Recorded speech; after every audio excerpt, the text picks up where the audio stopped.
Oi,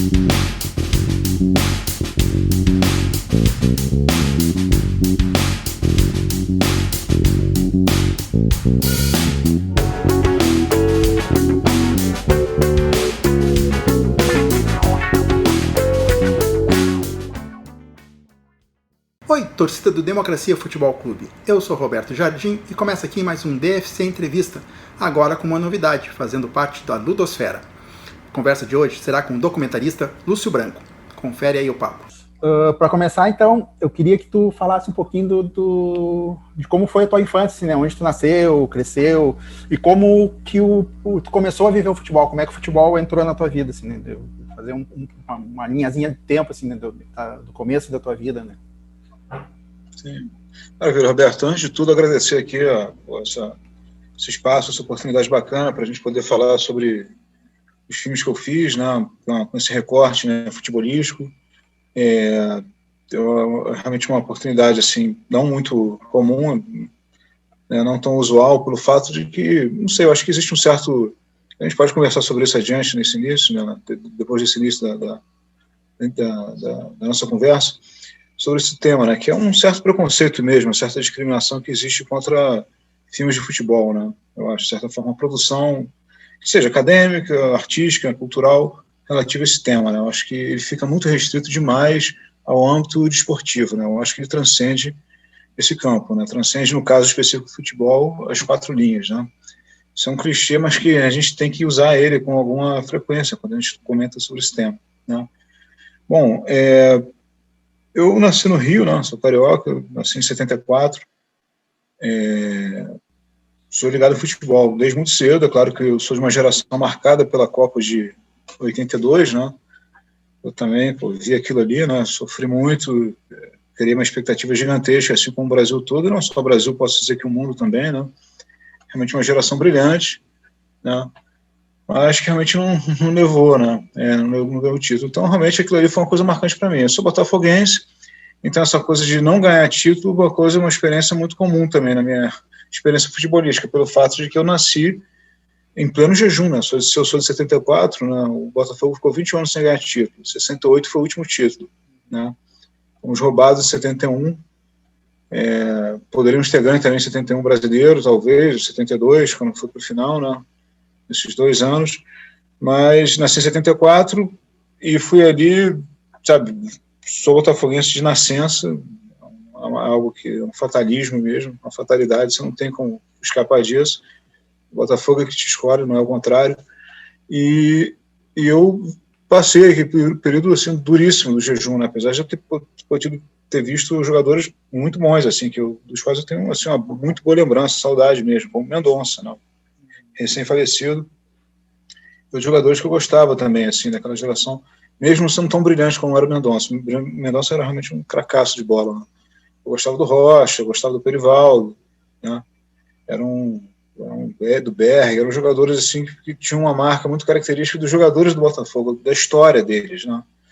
E é um dos aspectos que me faz ser alvinegro, né? Desde a nascença, meu interesse pelo aspecto humano mesmo também do jogador do Botafogo, que para mim sempre teve essa aura assim, em torno deles, é uma coisa assim muito particular, muito, muito própria deles, né? E que de certa forma não, com certeza, assim, exatamente é o que me fez querer fazer os filmes que eu fiz sobre os jogadores que eu escolhi, porque eles também trazem uma marca singular muito, muito forte, né? Muito, muito intensa, e estão diretamente ligados a, eu poderia dizer, a uma aura botafoguense mesmo, né? E, bom, eu sou ligado ao futebol desde esse período, né? Como falei, né? Eu comecei, de certa forma, a acompanhar mais futebol e a frequentar mais o Maracanã, o antigo Maracanã, não esse negócio que existe hoje aí, que nem sei qual é o nome que se dá.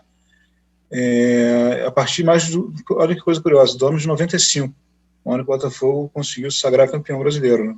Bicampeão, como diz a maioria da torcida. Eu questiono um pouco isso, mas tudo bem. É claro que a gente é campeão em 68, né? Mas mais um campeonato, né, mais próximo dos moldes da Taça Brasil, né? Mais dos moldes da Copa do Brasil do que propriamente do Campeonato Brasileiro, né? Mas tudo bem. É um título, todo título é bacana.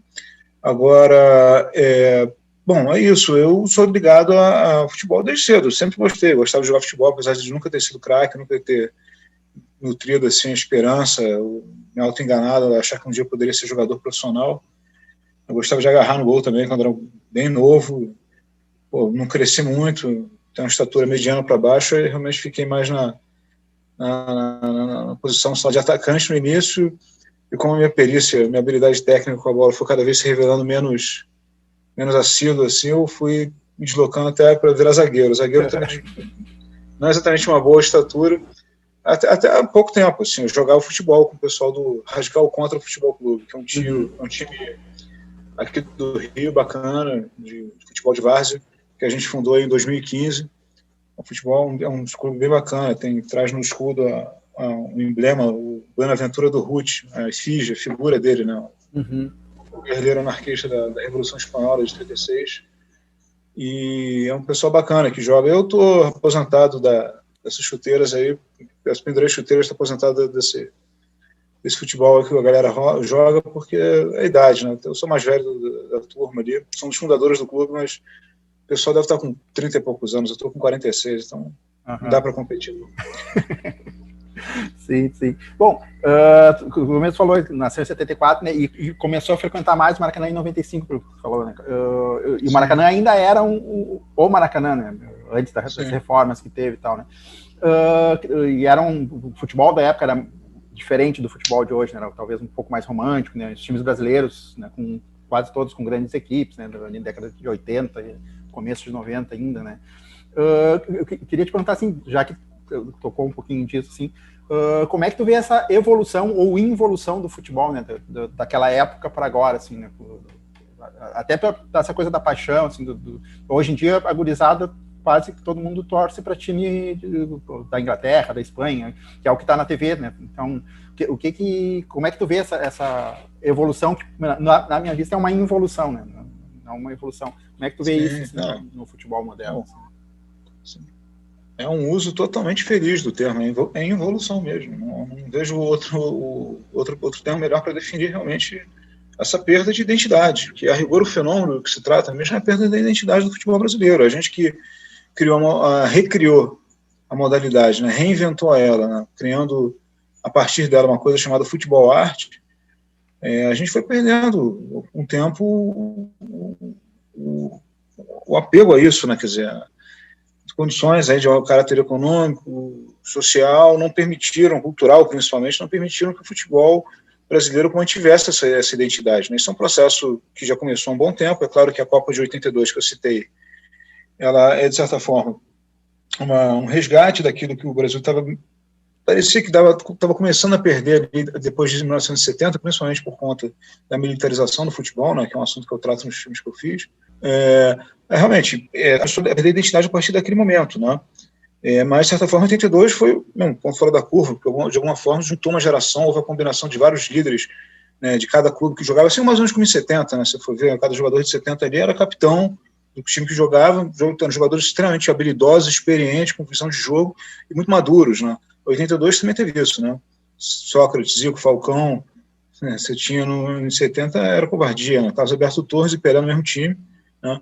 Quer dizer, o Pelé nem era capitão em 70, né? Era o Carlos Alberto Torres, que era mais novo do que ele, pra você ver como uma coisa era séria ali, né? Gerson, não precisa falar mais nada, pô, Rivelino, Tostão, só tinha cara sério, no sentido bacana da palavra sério. Assim, quando o futebol é bom, como o futebol é sério nesse aspecto, né? O pessoal joga para ganhar, mas jogando para ganhar bonito mesmo. Você vê, olha só, isso aqui não é só pontos corridos, não é só passar para a próxima rodada, né? Então, quer dizer, eu acho que o futebol foi perdendo essa identidade realmente desde esse período. Acho não, né? Isso é um fato, assim, a gente não tem como não levar isso em conta. E realmente, se perdeu aquele aspecto, e também é um processo que foi se tornando cada vez mais agudo e pior, foi se agravando, quando houve de fato a ascensão aí, o advento dessa coisa chamada neoliberalismo no mundo, globalização, que fez com que essa identidade fosse pulverizando ainda mais. Então, quer dizer, você vê a Copa de 90 foi a primeira Copa que eu estranhei muito assim, de assistir. Falei, cara, isso não é o Brasil jogando, né? Em 86 você ainda tinha os remanescentes de 82, você tinha craques ali, era uma seleção meio desorganizada, me parecia. A gente teve um azar também grande, né? O Zico perdeu aquele pênalti, jamais culparei por isso. Inclusive é curioso, né? O maior batedor de... Eu li isso há um tempo atrás, eu não sei se isso continua assim, creio que sim. alguns anos atrás, há mais de uma década talvez, que o Zico foi o maior aproveitador de pênalti, eu acho, da história da seleção brasileira. Aí perdeu aquele, ou seja, uma fatalidade. Vou culpar o cara por isso de forma alguma. Talvez o Zico seja o maior jogador que eu tenha visto jogar, entende? Então, eu acho que isso é uma coisa assim, realmente foi terrível para o Brasil, porque a gente perdeu essa identidade ao longo do tempo. E quando você vê, junto com essa coisa, como eu falei, do neoliberalismo, um processo de elitização do futebol, uma perda cada vez mais gradativa, mais profunda da identidade popular que o futebol tem, porque o futebol simplesmente foi uma modalidade reinventada no Brasil, né? Ele aportou aqui no Brasil no final do século XIX, como uma modalidade esportiva genuinamente da elite, para a elite branca brasileira jogar, né, descendentes de todos eles de europeus, né, o início do futebol no século XX é a mesma coisa, quer dizer, passou pelo mesmo processo, né? Você vê como que era o campeonato carioca daquele período, não havia negros nas arquibancadas, eles não entravam negros não podiam ter acesso à arquibancada das Laranjeiras, por exemplo. Então não havia condições, né, da gente ver o futebol popular acontecendo ali naquele momento. Veio acontecer pouco tempo depois, né, com o advento não só do Vasco, mas do Bangu, até antes, quando entrou na competição, no campeonato. Quer dizer, então, é isso. O futebol passou a se desenvolver a partir dali. O futebol brasileiro começou a nascer justamente nesse momento, no início do século XX, quando, de fato, as camadas populares entraram nesse esporte, que queriam jogar aquilo ali porque aquilo ali se identificaram com o jogo, que a expressão corporal, a corporalidade, né, a possibilidade da ginga, da malemolência, de uma série de elementos cruciais da cultura brasileira, próprios dessa fusão mesmo das culturas afro-ameríndias daqui, viram que ali era um espaço privilegiado para se fazer isso, né, para aquilo ali estar ali. É uma coisa que já estava muito marcada, né, no próprio corpo do brasileiro, né, o povo brasileiro estava ali. O futebol era um esporte que se permitia esse tipo de fenômeno acontecer ali dentro das quatro linhas. Então é claro que foi adotado pelo povão de uma forma quase que, não vou dizer imediata, porque não foi possível, né? Mas um interesse muito grande de poder entrar em campo, literalmente. Isso aconteceu na década de 20, de 30, né, com o profissionalismo, né? Então, ali, assim, o futebol brasileiro passou a ter uma cara realmente própria, né? E eu acho que isso foi não crescendo, ou se manteve do mesmo jeito, talvez não crescendo, porque realmente, se a gente for ver a geração 58 e 62, acho que foi realmente o ápice disso, né? Em que isso se revelou de uma forma mais para o mundo ver, né? O mundo testemunhou aquilo ali, cara. Isso aí não é o futebol que se joga na Europa. Isso foi reinventado num país como o Brasil. Então, foi um fenômeno que, claro, a gente vê também outros países da América do Sul, mas, sabe, sem ufanismo algum. No Brasil, a coisa realmente teve um caráter, foi muito mais intenso. Aí você pode levar em conta vários fatores, o fato do Brasil ser um país, né, de dimensões continentais, ser um país que tem uma população tão grande, né, então, que tem interesse pelo futebol, de fato, porque realmente virou uma paixão popular muito, muito forte. E é a maior paixão popular, talvez, imagina, ainda no Brasil. Né? Se você for levar em conta o Carnaval, por exemplo, dura 3 dias no ano, né? No Rio, por exemplo. E, pô, futebol é todo fim de semana, só tem um período de férias de um mês, e é toda semana, quer dizer, 2 vezes por semana. Você tem uma rodada na quarta, ou quinta, e depois no sábado ou no domingo. Então, realmente é uma coisa que está incrustada no nosso calendário, assim, na nossa vida. Né? Não tem como você ficar indiferente a isso. Né? Quer dizer, eu vejo com muita tristeza, respondendo mais diretamente a sua pergunta, eu vejo lamento mesmo, e sem nostalgia, sem saudosismo, assim, bobo, piegas, né? Eu concordo com o Caju quando ele fala, cara, me chama então de saudosista, de nostálgico, me chama, cara, pô, eu fui muito mais feliz, não só porque eu joguei, mas vendo o jogo, eu precisava jogar, vi jogos muito melhores, até mesmo depois de ter terminado a carreira, no início da década de 80, ele pôde ver ainda jogos, né, jogados com aquela característica de jogo brasileiro típico, né, com aquela identidade. Né? Bom, é isso. Bom, e também mais ou menos dentro dessa linha, assim, né, a modernização dos estádios, né, a arenização, né,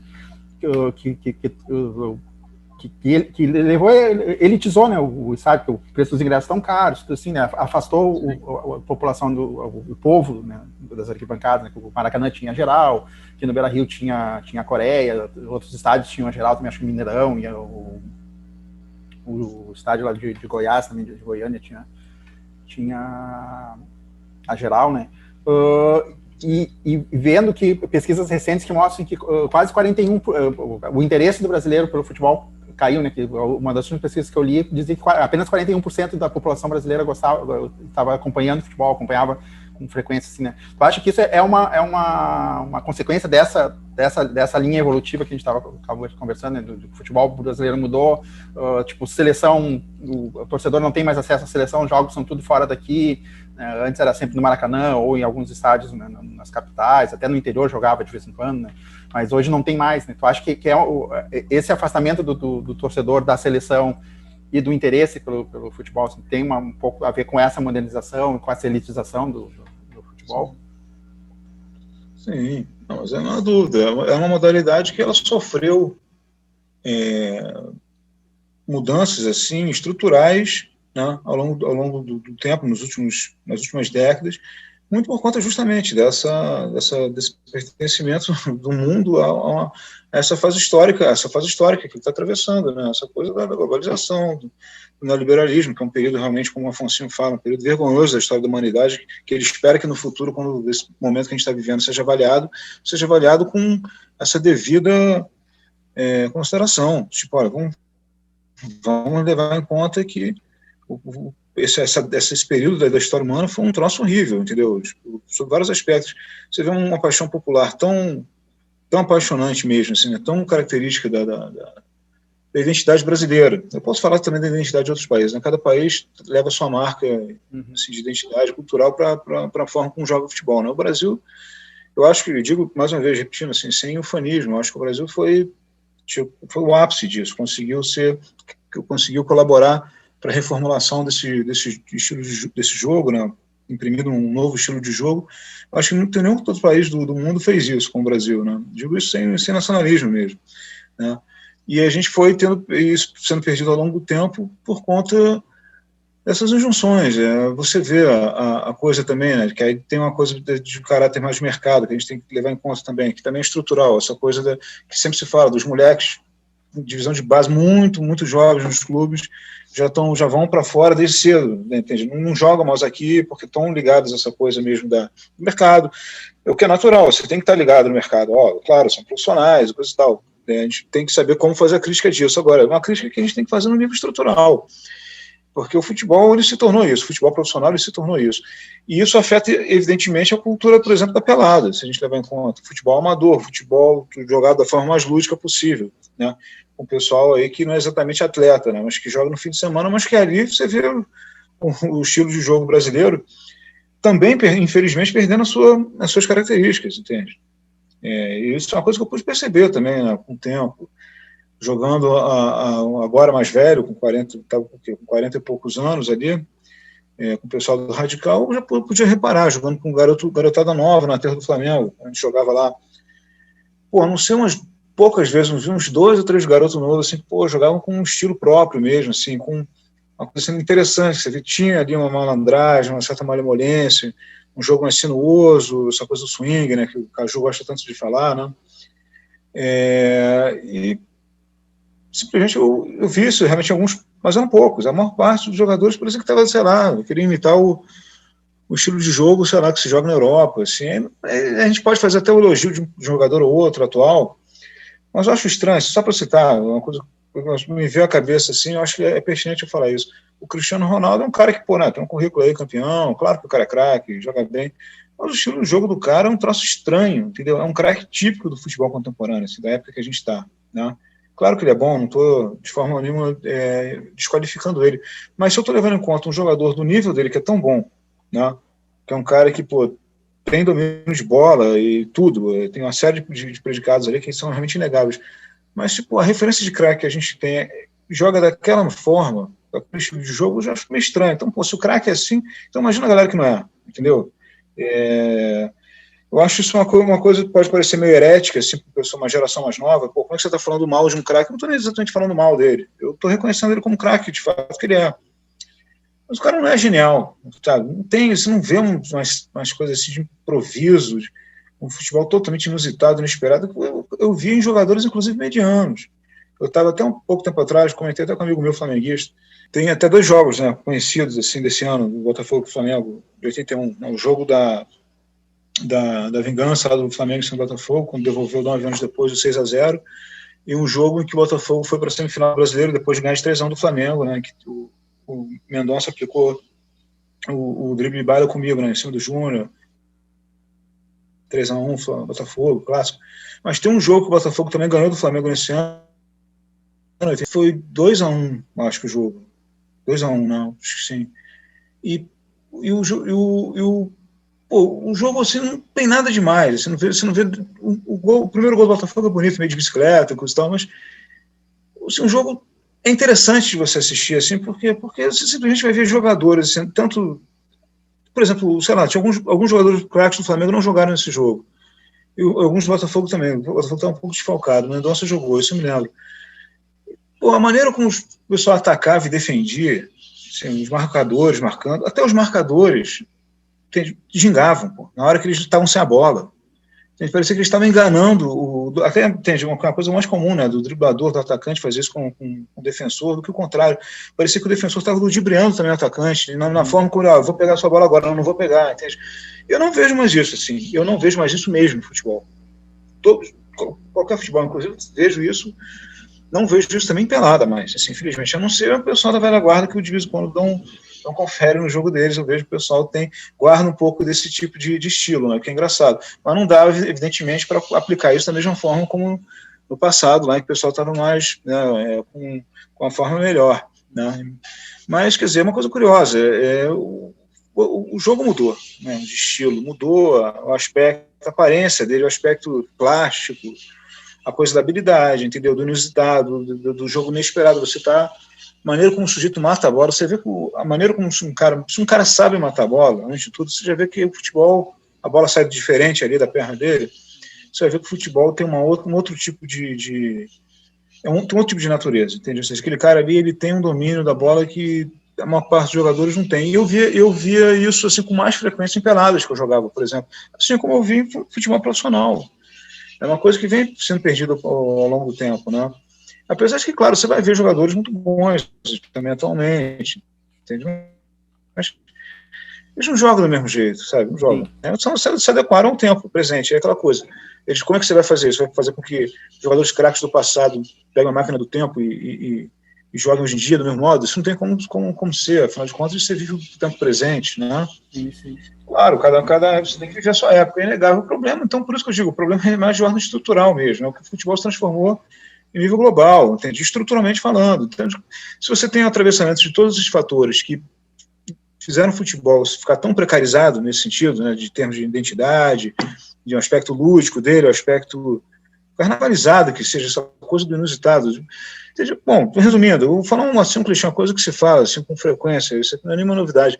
Você não tendo mais a geral do Maracanã, por mais que fosse um espaço que também merecesse a sua crítica, no sentido de que ali era um lugar onde se alocava a galera que não tinha condições de estar, tinha mais grana, não tinha condição de ir para uma arquibancada, para uma cadeira especial, né?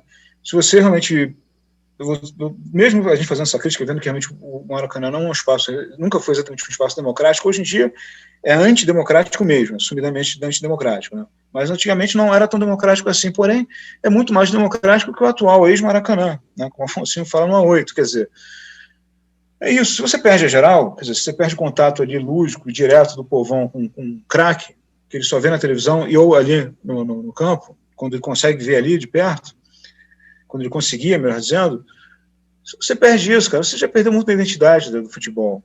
Infelizmente. É algo assim muito mais a se lamentar do que a gente... Claro que a gente pode e deve fazer as considerações aqui, as análises a respeito disso, mas é uma coisa que eu admito para você, assim, tem me deixado mais desanimado, assim, com menos ânimo para ver jogo do que outra coisa. Eu analiso, faço filmes sobre futebol, eu acho que é importantíssimo, talvez mais pelo aspecto de trazer à tona essas figuras importantíssimas que são patrimônio mesmo do futebol brasileiro, no que ele tem de melhor, e que sabem, de uma forma muito mais pertinente, fazer a crítica, uma crítica muito abalizada, muito autorizada, sobre o futebol atual, né? Eles não são meros nostálgicos e saudosistas. Pode até ser, em alguma medida, acho que é mais do que um direito que lhes cabe, como eu também tenho esse direito, né, como torcedor, já não sou tão mais novo assim, né? mas eu pude acompanhar gerações de craques aí que realmente, sabe, me embeveceram, assim, eu falei, pô, cara, esse cara aí joga muito. E eu tinha gosto de ver jogo de futebol, né? Antigamente. Hoje realmente é um pouco mais difícil. Eu não tenho nem acompanhado mais, assim. Porque o meu time está certo, a segunda divisão, eu já estou sabendo disso há meses. Sim. Eu já sabia que não tinha condição nenhuma da gente sair fora dessa situação no futebol. Que quando o meu clube cai mais uma vez, sendo que a última vez nem achei justo, foi um problema de ordem de administrativo, foi culpa direta expressa do presidente, né, Maurício Assunção, um canalha completo, que um cara que foi improvisado, criaram para ser o presidente do clube, absurdo. Mas eu acho que dessa vez é mais do que merecido. Inclusive, não poder nem fazer aquela coisa que se costuma dizer, né? É bom que o seu clube caia, porque ele aprende e sobe no ano seguinte. Não aprendeu nada, o Botafogo caiu também lá em 99, né? Então, não tem como aprender, porque eu também não vou culpar o Botafogo exclusivamente, melhor dizendo, a administração, né? Os dirigentes, que, na minha opinião, aí pode parecer que é parcialidade, mas não é. São, para mim, os piores dirigentes que dá do futebol profissional, assim, são os do Botafogo. Impressionante, assim, a falta de nível, assim, de como esses caras já tentavam fazer com que o Botafogo do Garrincha ou do Gerson, do Afonsinho, do Caju, do Ney, daquela geração de craques absurdos ali, como eles se esforçaram para fazer com que o clube não ganhasse título, não ganhasse Libertadores. É uma coisa assim absurda, quer dizer, arrebentaram com o joelho do Garrincha.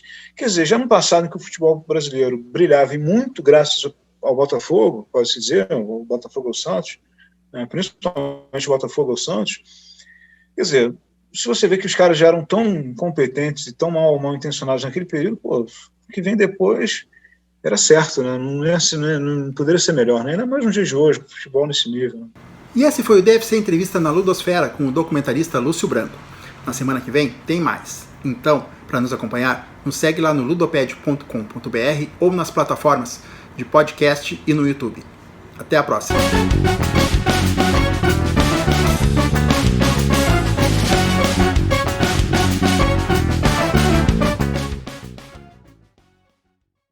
Esse é um podcast independente que faz parte da Ludosfera, a rede de conteúdo sobre futebol do site Ludopédio. Siga os nossos canais digitais e apoie nosso financiamento coletivo. ludopedfc.com.br